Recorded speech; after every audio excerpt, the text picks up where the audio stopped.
And this simple shift in phrasing to what would become possible for you somehow opens up all of the internal dreams and wishes and joy and all of the not logical, but probably going to solve the problem much more elegantly and simply and quickly.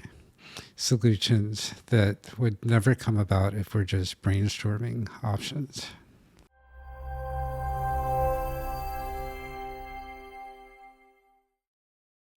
Whether you want more innovation more easily, you are feeling burnt out or overwhelmed, or you simply know that something isn't quite the way you know it can be, you are not alone.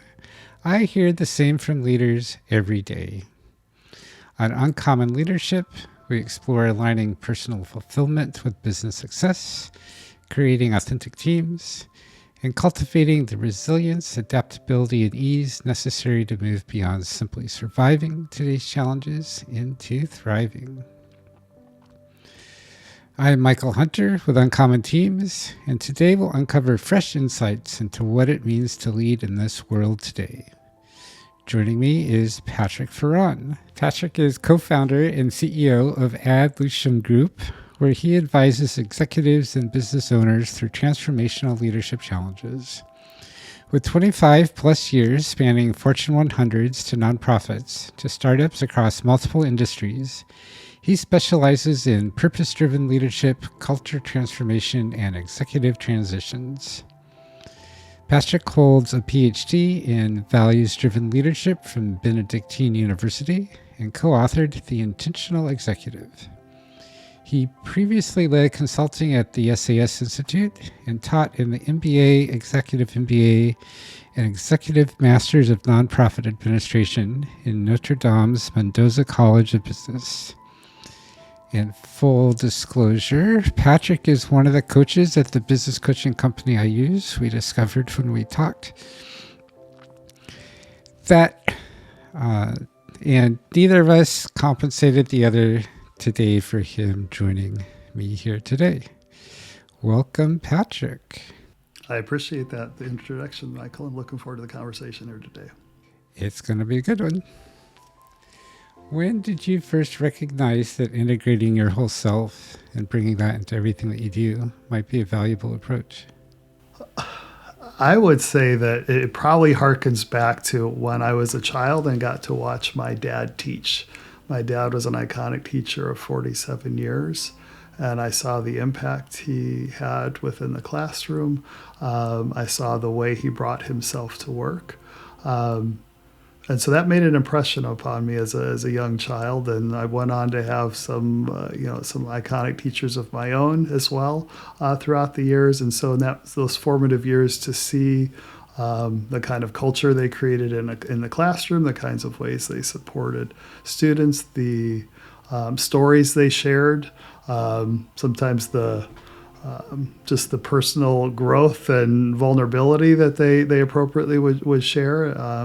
Were all impactful to me. And so I think it was inculcated throughout my educational upbringing in that context. What was it about how your dad showed up in the classroom and with his students that led you to say, oh, wow, like showing up as who I am is really important. That's something I want to do. Well, and let me offer one other just sort of insight, and then I'll answer the question directly as well. But one of the things that is interesting to me, because sometimes we'll hear the objection, well, what does it mean to bring your whole self to work, right? And so I want to just caveat my response that I'm not suggesting that there's a time and a place for segmenting off certain parts of yourself or presenting yourself in different contexts. So I think that the verbiage that used around integrating your whole self in your work is really, really important from being purpose-driven and being centered on your purpose. And so to your question, my dad, I don't know if he would necessarily articulate it explicitly this way, but he clearly saw it as his mission to improve the lives of others, right? And when he showed up, it was evident to me when I saw the way the students responded to him decades later. Just with the, still to this day, he'll bump into folks out on the streets. And I mean, he's had thousands upon thousands of students over his career. And to a person, they'll just talk about how he was one of their favorite teachers and how they impacted their lives in one way or another. And so to see that legacy that he's left, and I got to see the legacy in the making, throughout his career. I got to see it at various stages. The way he would show up, the way he would support students, it was the care that he brought. And so I think that's the common thread. And I think that's, as leaders, what we can do in other contexts is, how do we show genuine care for folks? How, especially in this disrupted world that we're living in, how can we help folks be themselves at work? How can we support them in their various endeavors and help to create that culture that we want to cultivate organizationally? So I think there's some really powerful transferable lessons there. When you were a little kid, how did you know that you were seeing all this intention and care? I don't know that I necessarily knew that consciously at that level. I certainly registered it. I saw it. I'm like, there's something there. I'm like, this guy's my dad. It's like, he's like celebrity almost. It's like, you see that and you're like, man, why do they, he has a little bit of a different personality in the classroom. You put on the teacher personality. And that's kind of what I say. We have different modes that we go into in our work context. So I don't know that I necessarily recognized, I don't know that I had the vocabulary or the paradigms to completely understand that, but it certainly registered.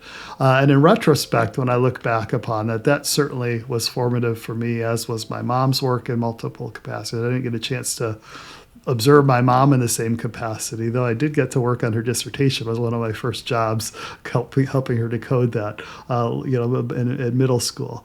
But to see both of them work, they both, not to be trite, but their life's mantra is to leave the world better than they found it, to help folks, to be in service to others.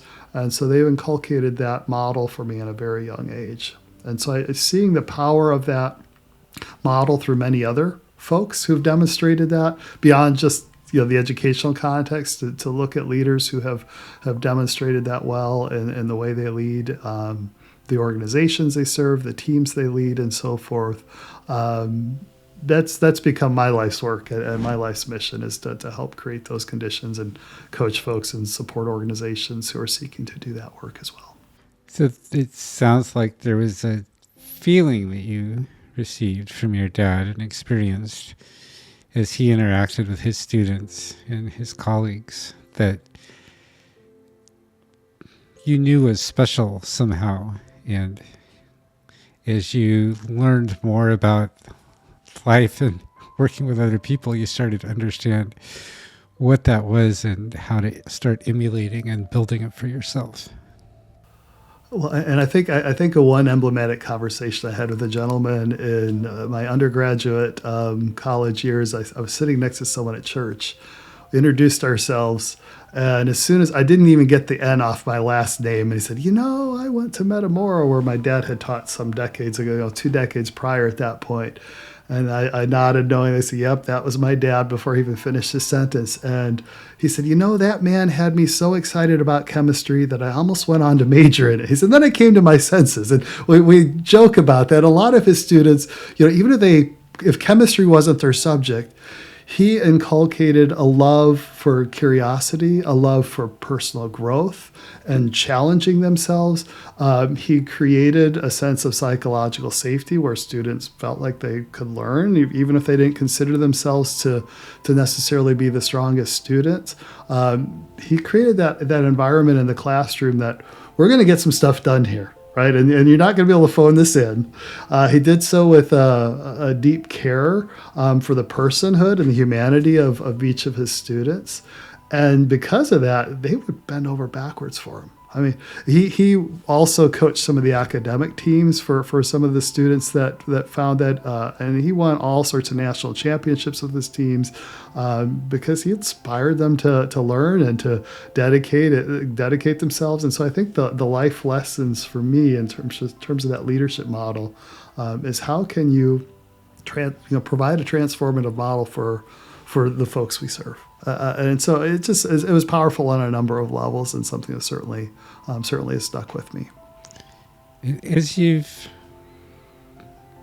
gone through your journey, how have you found bits and pieces to get you closer to that? Was it a very intentional, okay, now I learn how to do this piece and this piece, kind of picking things up accidentally? How did that go for you?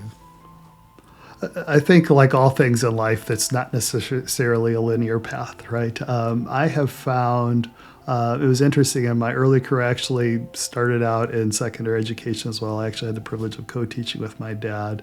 But I kind of joked that I don't know. I mean, I don't think I could ever be as good as that man. I need to do something different. I sort of said that implicitly and explicitly. But for me, I knew that I wanted to coach folks. I knew I wanted to teach folks.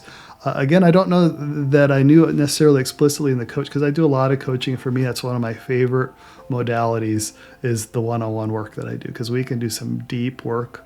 We can do some transformative work. And when I'm working with leaders who run organizations, who are senior leaders within larger companies they run and so forth, the ripple effects that I can see in terms of, if we talk about something, we have a key insight and they take that and they act upon it, and that betters their team, it betters their organization. For me, that's the legacy I want to leave. Knowing that I can play a small part in catalyzing some of those conversations, those insights, and those coaching challenges and new paradigms and ways of doing things.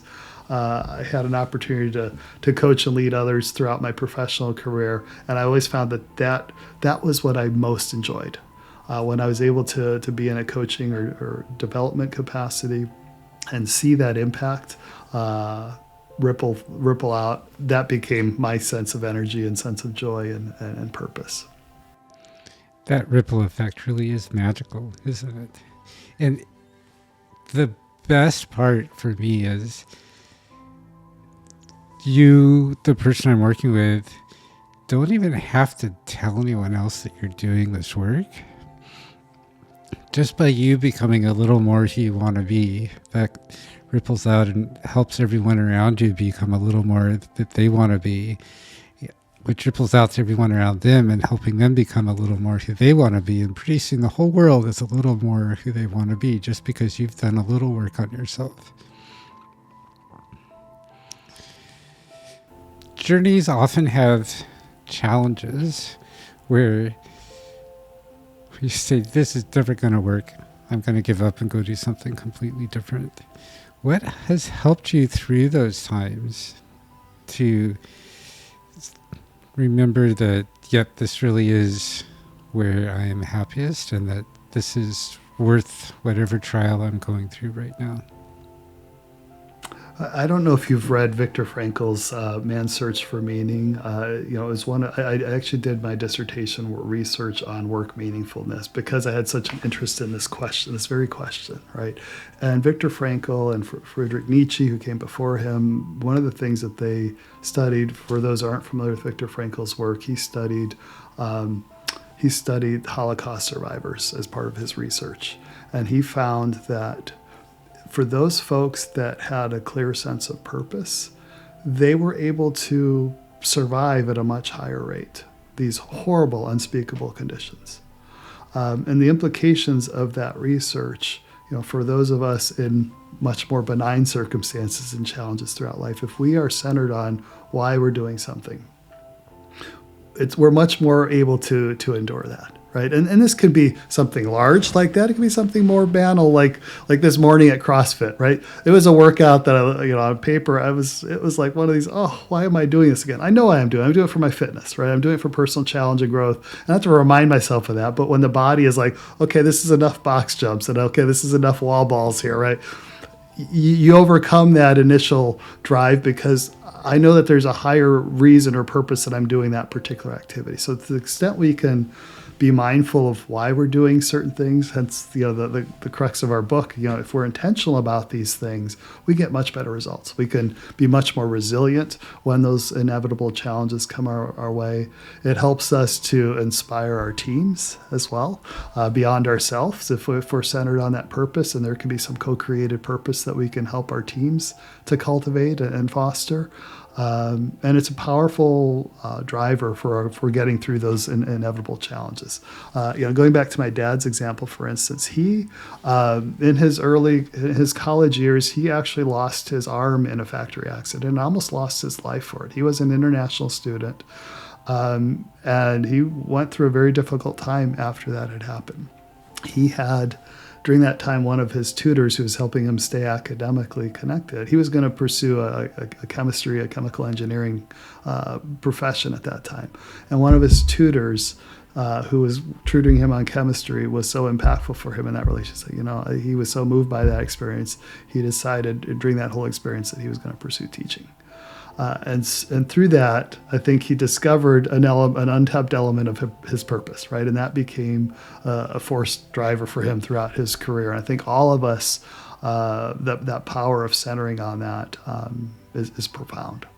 For those of us who are yearning to have that sense of purpose that your dad had, that you have,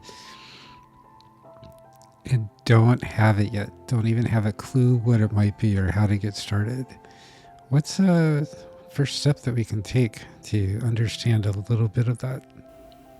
Yeah, I would assert that we probably all have things that we find purposeful, whether or not we're always consciously aware of those. So one of the things that I'll often suggest with my coaching clients is tune into what our intuition is telling us. Right, I'm working with a client who's going through some significant career discernment right now, for instance. And there have been some self-sabotaging behaviors that they've recognized in themselves. And in conversation, they realize, I've been pursuing pathway X here because I think there's something I feel like I ought to do, right? But all these behaviors are why I'm resisting. When we unpack that, they realize, what? If I'm being honest with myself, that's not really the path that I want to be taking. And that's common for many of us, right? As an example, we sometimes we have self-sabotaging behaviors often when we are misaligned, when we're feeling that friction. Our body talks to us, right? If we're feeling stress or feeling anxiety, if we're feeling, acid reflux or, stress eating or whatever it is, right? Sometimes those are indicative of things being out of alignment. There may be other things, of course, going on there, but oftentimes at a root level, there's some kind of misalignment that is happening. So if we can really start at a visceral level to tune into those things that give us energy, bring us joy in the day. Sometimes you can do an energy audit during the day. The activities you did today, which ones fed your soul and which ones sapped you, right? Starting there, if you're really not sure, taking an audit on that can be a really helpful thought exercise. One of the other things that I will sometimes do with my coaching clients is a wonderful model that Dr. Mario Lipswiersma developed. It's called the Map of Meaningful Work. I had the pleasure of meeting her about 10 years ago, and she served on my dissertation committee. And in her model of meaningful work is a difficult construct because it's multidimensional. It's episodic, and she has a statistically validated model. It's very powerful with very practical implications. And she talks about the fact that we derive meaning from work when we experience a sense of unity with others, when we're able to find work that we are able to express our full potential in, when we are able to have integrity or authenticity with our true selves. If I have to come to work and put on a figurative mask to be someone that's not aligned with who I am, that's going to sap my sense of meaning. And what's the expressing full potential, unity with others, and serving others is the other core pathway, right? And those center on what drives us, or what's our inspiration. And so sometimes we're clear on there might be, maybe there's a spirituality that we hold in some form or fashion. Maybe there's something that drives us with our family or some other higher purpose or cause at that center. And there could be multiple sources of inspiration there, certainly. But if we're not clear on what that center is, sometimes these outer perimeters that she draws in her map with those 4 quadrants can give clues to that. And so taking folks through a reflective exercise, say, when have you experienced a sense of fulfillment at work? You feel like you're really intellectually challenged, you're expressing your full potential in this quadrant, or where have you felt like you've been able to have that sense of integrity, or where has it been, sapped again, so to speak? Those can offer really powerful clues to help you articulate what is that implicit sense of purpose there. So those are some suggestions that I'd offer. I like these a lot. I do something similar with my clients in having them gather stories from people they trust on times when they experienced my client being super authentic to themselves, being very unauthentic, and other sides, both sides of other spectrums that they're struggling to understand. And explicitly asking for the experiences, not when was, because that helps the other people get out of their own shoulds, and it helps my clients understand what was the experience that the other person had that I was creating, so that I can start to see patterns in those experiences, because the experience themselves may have been very different. There's always been common themes underneath that can help us come back and understand. Yeah, I love that. It's a great example of, I use appreciative inquiry in our practice, right? And whether or not you're labeling as such, that's a good appreciative practice. We talk about identifying appreciative inquiry. For those who may not be familiar, it's basically a strengths-based methodology and practice. And so you look at when are individuals at their best, when are organizations at their best. So those kinds of questions where we're trying to unearth that can help us find some of those root causes of success, if you will, those areas that we can really mine for really positive nuggets. Yes, and another exercise I always find helpful is having the person remember back to when they were young and what did they enjoy doing then.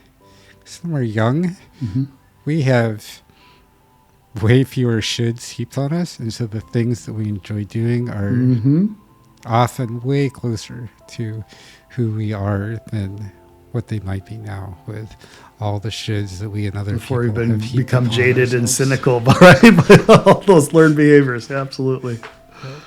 That's a great exercise.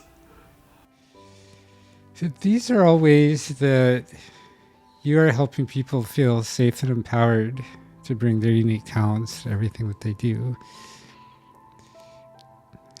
When you set out working with a new client to intentionally help them do this, what's the basic framework that you use, and how can our audience get started on this or further their journey if they're already partway through? Sure.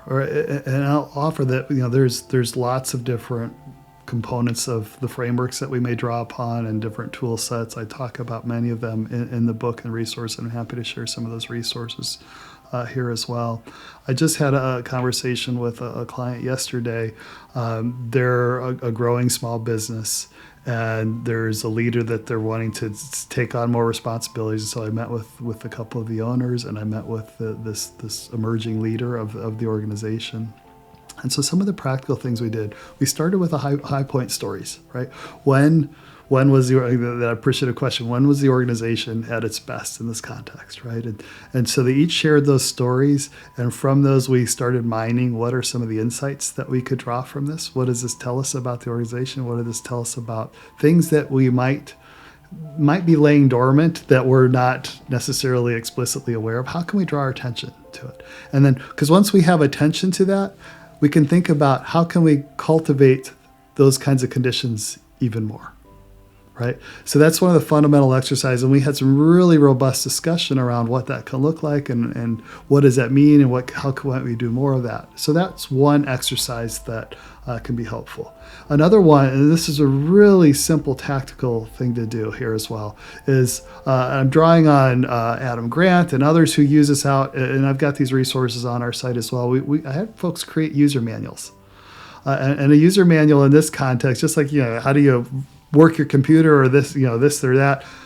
How do I like to be communicated to, right? What energizes me? What saps me? Making all those things that we often find out by trial and error and banging our head with one another, making explicit these preferences and articulating them.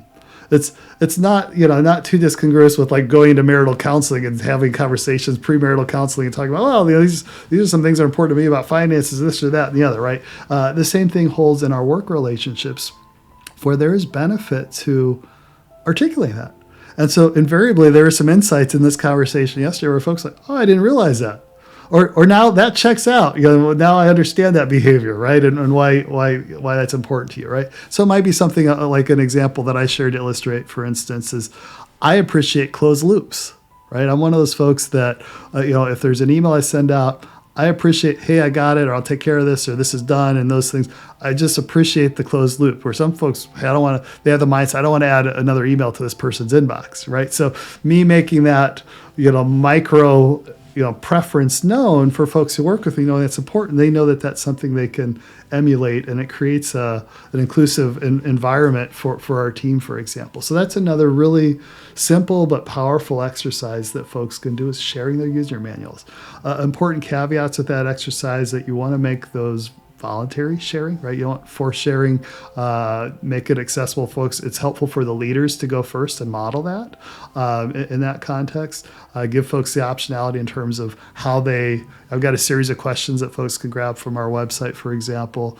They can feel free to share as much or as little of that as helpful, but it can be really powerful. I've done it at some organizations. Folks will create these elaborate PowerPoints and they really get into it and do like skits. Now here's my bullet points, right? So, but to each their own. And once they share that, it can be really helpful at folks navigating those. Talking about once you have some of those insights, that I also have some purpose exercises that we can take folks through, some mission and vision, whether they're at an organizational level, whether they're at a team level. If you are rowing in the same direction towards a common goal, and the team has co-created around the support or the process, or in some cases even the articulation of the goal itself, there's going to be much more robust support for that, right? So looking for those opportunities to co-create those goals and those articulations is another really helpful construct. I could go on for hours, I won't, but those are a few top of mind areas that I think are good starting points for a lot of organizations. And so again, it depends on where you're at and kind of what the circumstances are, but those are a few that may be particularly helpful or relevant. What's the business value of doing all this squishy people, gooey, emotional, full stuff work? It's a great question, because oftentimes there's this vision for some who may be less familiar or comfortable with it. They envision, holding hands and singing Kumbaya and so forth, and it's not that, right? It can morph into that if there's mutual comfort in going to more of that. But the reality is, when there is psychological safety at organizations, you have more robust solutions, you have better solutions, you have more innovation, more productivity, more engagement, more customer satisfaction. There's research behind all of this data. Less turnover, less quitting in place. And so to the extent that you can cultivate these kinds of work environments that support this, all of those positive work indicators, all those positive productivity types of indicators that the hard-nosed CFOs might care more about, right? Those positively influence those as well. So it behooves us to take a look at these organizations beyond just, it should be enough for the ethical and moral reasons, right? But if that's not enough, there's a very clear business case for the ROI on leading well and leading holistically. In addition, to make it a no-brainer, these are important things to pay attention to. For those of us who aren't super comfortable talking about all these things, how can we start talking about these things with our colleagues and our management chain? So I say start small, right? Start small. So thinking about, for example, we have a lot of meetings in work contexts, right? And so starting with the way we run our meetings is a really good starting point. So thinking about if you're a formal or informal leader on a team, for example, thinking about the behaviors that we want to emulate and working to model those intentionally. Thinking about the opportunities to articulate some group norms. And if they haven't been articulated before, talk about, hey, how do we want to run this meeting? What does a good meeting look like here, right? It doesn't have to be the pie in the sky kind. Let's be very pragmatic and tactical to start with and say, what's working well with these meetings? How can we do more of that? What do you find most helpful? What would you like to see, right? When we can invite dissent and constructive feedback. I mean, a complaint is a wish not fulfilled, right? And so if we can focus on what's going well and elevate the thinking, but also like, hey, what else could we do to do these better, and do it in the context of what I like to call an abundance mindset, where it's not just a bitch session, if you will, but really say, hey, how can we take a look at these things that are going well? What are the other additional opportunities we have to improve these? Those are very small, but the amount of time we spend in meetings, for example, if you can improve your meetings and start there, you're making good progress, right? So that would be one really tactical thing to do. I think some other things that are really important is being in touch, particularly as a leader, but all of us, we all lead, right? Whether we're anointed with a particular formal authority title, we all have opportunities to lead in terms of how we model and support one another and so forth. But being in touch with our EQ, our emotional intelligence, if you will, recognizing that we all have emotions. Right, and this is where some of the squishy stuff, coming back to the point about your original question about bringing our whole self to work, we're going to come to work with our emotions, right? We don't have control over the fact that we're going to have emotions. We're all going to have our emotions, right? What we can control and influence is how do we respond to those emotions, right? How do we model good responses if there's something that's particularly triggering or angering or frustrating or whatever it might be? How can we model good pauses in the moment, good responses, healthy responses, helping folks give space to process, without it becoming a therapy session, right? We can still acknowledge the humanity in others, right? Give time and space and apologize when we need to.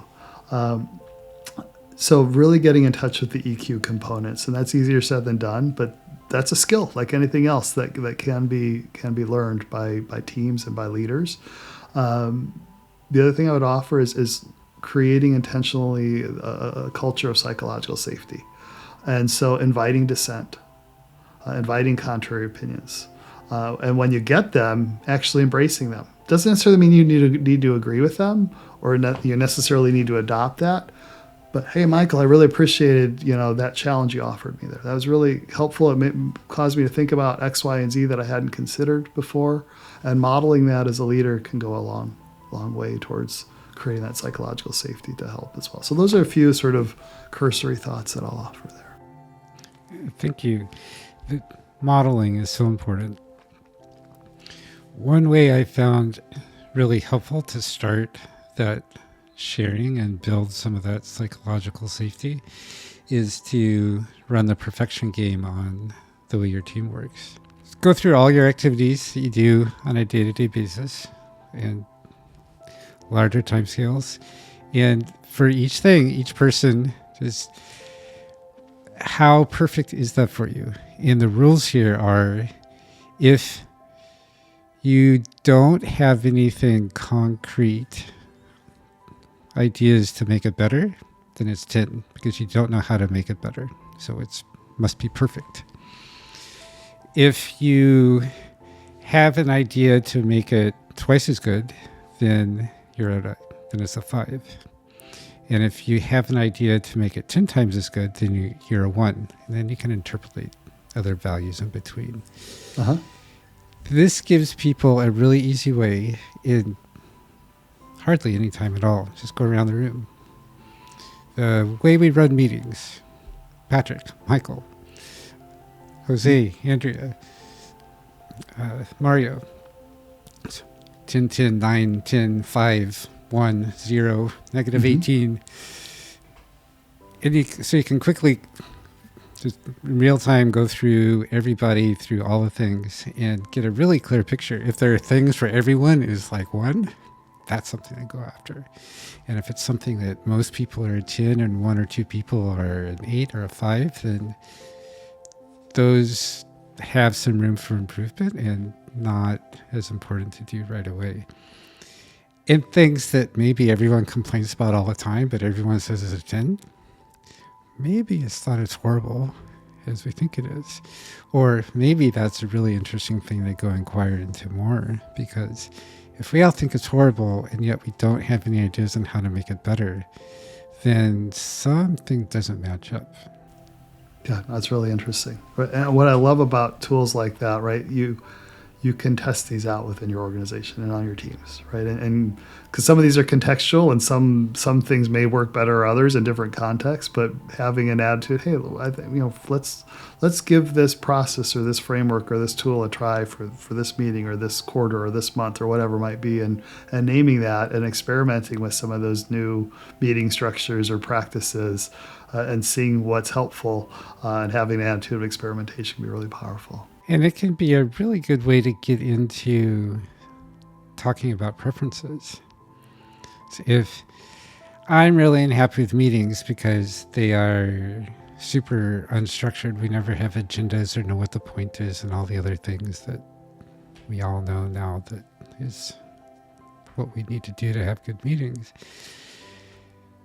then first of all, I have concrete ideas, so it's probably a 5 or a 2 or 1 for me, so I can speak that up. And then I can very simply say, what would really help me is to have more structure. For example, let's send out agendas at least an hour ahead of time. The day before would be even better. Let's have a clear point on what each meeting is for.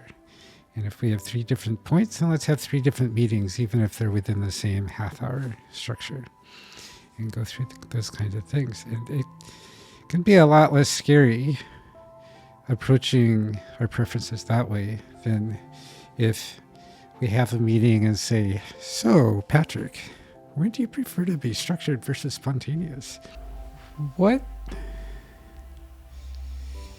if you were started working with someone or joining a team and you finding that really the key problem here is that they're experiencing so much change, uncertainty, and overwhelm that they don't know how to handle that, let alone anything else? Where would you start with them in helping them turn all of that chaos into some structure and certainty? So, and this comes back, and I could talk on this for hours. I think the short response is I try to start with an appreciative lens, an appreciative inquiry lens, where we start about what is working well here in this context. And if it's not in this context, drawing from another similar context. When have you had experiences where you have been successful at X, and what can we draw from that? Because sometimes if we jump straight, and there's a time and a place for appreciative inquiry, right? If my plane's going down, right, I want the pilot just take charge and get it done, right? That's not the time, right? So it is contextual, right? But if it's something where there's the room and space and safety to have these conversations, that's a best practice approach to start there versus, sorry, Michael, we got this problem of yours we got to fix. Because the research shows when we start with a problem to be solved, and we start with the traditional sort of deficit mindset, as David Cooper Ryder, who is one of the fathers, if you will, of appreciative inquiry, said, the canvas of colors that are available to us is much smaller, right? The possibilities are much smaller to address that. Whereas if we start from a more of a position of abundance and strength and saying, hey, what are the possibilities?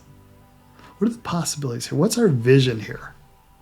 Versus not just the absence of this problem, but what is our actual vision that we're wanting to achieve? We can elevate our thinking and come up with some better solutions there. And so I think that's the other dimension to make explicit is we want to think about what is our vision? What's our vision for success? What does success look like in these various contexts here? And giving word and voice to that, if it's in a team context, co-creating that vision together to the extent that you can do that, can become a force multiplier for driving towards that, giving clarity of, well, if that's where we're wanting to go, how does our current state align with that? Well, actually, this is, But if we're focused on that positive vision versus just this current state, and we're navel gazing down here at this problem, we're able to think at a different level, and so that's a really powerful sort of framework that I can offer in short form, if you will. Thank you. I use something similar a lot, and I find it very helpful almost every time as well. The slight change that I use is asking, if this were to be fixed or were to disappear, become not a problem, what becomes possible for you? And one thing that always amazes me about this is that if we just sit down and say, so what are our options? It seems to be all very logical, very focused on business outcomes. The person gets lost or even shut down and submerged very explicitly. And this simple shift in phrasing to what would become possible for you somehow opens up all of the internal dreams and wishes and joy and all of the not logical but probably going to solve the problem much more elegantly and simply and quickly solutions that would never come about if we're just brainstorming options. Yep. That's great. And that is a very appreciative inquiry type of methodology. It's very consistent with that. For people, Patrick, who are enjoying our conversation today and would like to continue after we get off, or who would love to explore working with you, what's the best way for them to find and connect? So 2 places that are good to connect. I'm certainly willing to connect on LinkedIn, Patrick Farran, PatrickFarran. Message me, where you learned of me, right? If it's a random connection request, I'm less inclined to accept it. So message that we heard here. Our website is adlucemgroup.com. Ad Lucem is Latin for to the light, and that's spelled ADLUCEMGROUP.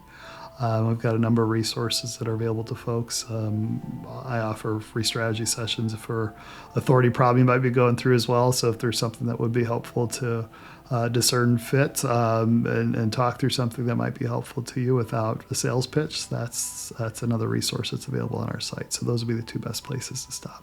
And your book is out sometime soon? We're coming out in January. I'm in the pre-launch phase. I'm recruiting my launch team right now as we speak. So depending on when this goes live here, we're looking at a January official launch for that. So it should be out soon. I've got a book page on my website as well with that resource. So if folks are interested in that, they can sign up there and we'll get that notification out when it's available. I've made it.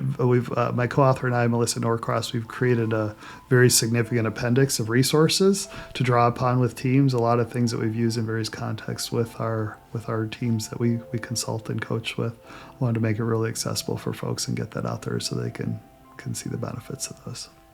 That's great. And we'll have all those links in our show notes. Wonderful. What would you like to leave our audience with today? I would encourage you to look for that kernel of what is your purpose. What do you consider your life's purpose? Another exercise that, to your earlier question, if you're struggling to figure that out, a really powerful one that I found for myself at one point was writing your obituary and thinking, what do you want? What kind of legacy do you want to see for yourself in this world? And that can be a really clarifying thought exercise to go through. What's truly important, and the reverse engineering from that. So I would say if you can center on your purpose and think about what kind of legacy it is that you want to leave, and ask yourself, how is my life aligning with that legacy and sense of purpose? You'll have a much more fulfilling journey along the way if you're staying tuned into that versus just mindlessly kind of going through the motions. So. That is something I never thought of doing. I love it. I will go do that this evening. Sounds a little morbid, but it's actually pretty powerful, right? If you go with the right attitude and spirit, it can be really, really significant. It's a delightful way to focus in on the significant aspects of a life. Thank you, Patrick, for a wonderful conversation today. It was my pleasure. I certainly appreciate the opportunity to speak with you, Michael. Thank you. And thank you, audience, for joining us today. Patrick and I would love to know what is in your obituary. Thanks, and have a great day.